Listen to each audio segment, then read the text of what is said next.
আজকে তৈরি করছি বিকেলের নাস্তায় খুবই মজার কিছু মচমচে কিছু।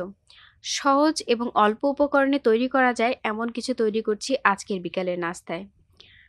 চলুন তাহলে শুরু করছি এই মজার নাস্তাটি।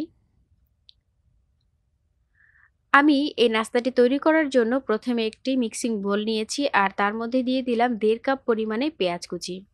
পেঁয়াজটা আমি একটু মিহি কুচি করে নিয়েছি। ১.৫ কাপ পরিমাণে পেঁয়াজ নিয়েছি, আপনারা চাইলে পরিমাণে বাড়িয়ে বা কমিয়ে নিতে পারেন। দিয়ে দিচ্ছি পেঁয়াজের কলি, পেঁয়াজের কলি দিচ্ছি এখানে আমি 1/2 কাপ পরিমাণে। দিয়ে দিচ্ছি কাঁচামরিচ ১ টেবিল চামচ পরিমাণে, ঝালটা আপনাদের পছন্দ মতো অ্যাডজাস্ট করে নেবেন। আর দিয়ে দিচ্ছি ধনিয়া পাতা কুচি, ধনিয়া পাতা কুচি দিচ্ছি এখানে আমি 1/3 কাপ পরিমাণে। দিয়ে দিচ্ছি স্বাদমতো লবণ। আর দেব আদা রসুন বাটা ১ চামচ পরিমাণে। চাইলে শুধুমাত্র আদা বাটা দিয়েও এই রেসিপিটি করতে পারেন।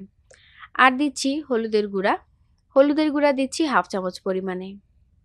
সবগুলো উপকরণ একসাথে দেওয়া হলে আমি হাতের সাহায্যে খুব ভালোভাবে মিশিয়ে নিচ্ছি। খুব ভালোভাবে কষলে মিশিয়ে নিতে হবে, এতে করে পেঁয়াজ থেকে কিছুটা পানি ছাড়বে। যখন এরকমভাবে পেঁয়াজ থেকে পানি ছাড়বে তখন দিয়ে দিচ্ছি এর মধ্যে চালের গুঁড়া।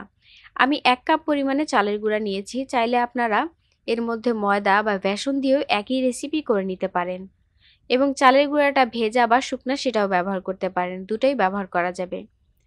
তো 1 কাপ পরিমাণে চালের গুঁড়া দিয়ে খুব ভালোভাবে হাতের সাহায্যে মিশিয়ে নেওয়ার পরে এরকম হয়েছে, আপনাদেরকে একটু দেখিয়ে দিলাম। আমি কিন্তু কোনো পানি অ্যাডজাস্ট করিনি, জাস্ট পেঁয়াজের যে পানিটা বের হয়েছে সেটা দিয়েই আমি পুরো ডোটা রেডি করে নিয়েছি। এখন আমি এরকমভাবে হাতের সাহায্যে শেপ দিয়ে নিচ্ছি গোল করে। আপনারা আপনাদের পছন্দ মতো শেপ দিয়ে নেবেন, বড় বা ছোট করে নিতে পারেন।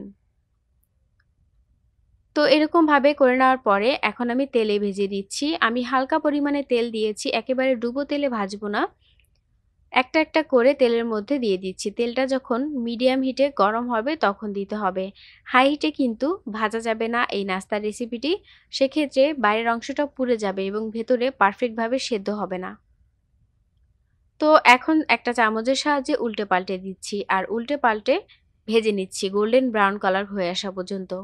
খুব ভালোভাবে যখন গোল্ডেন কালার হয়ে যাবে ততক্ষণ পর্যন্ত ভেজে নিতে হবে। এ পর্যায়ে দেখতে পাচ্ছেন রংটা চলে এসছে। এখন আমি একটা ঝাঁঝরি চামচের সাহায্যে তুলে নিচ্ছি। আর একইভাবে সবগুলো তুলে নিচ্ছি এবং বাকি যেগুলো রয়েছে সেগুলো আমি এই তেলের মধ্যে দিয়ে দিচ্ছি এবং ভেজে নিচ্ছি।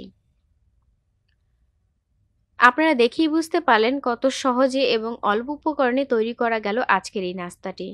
অবশ্যই আপনাদের কাছে ভালো লাগবে। চায়ের সাথে টা হিসাবে আপনারা এই রেসিপিটি রাখতে পারেন। ভালো লাগলে একটা লাইক করবেন, কমেন্ট দেবেন। আল্লাহ হাফেজ।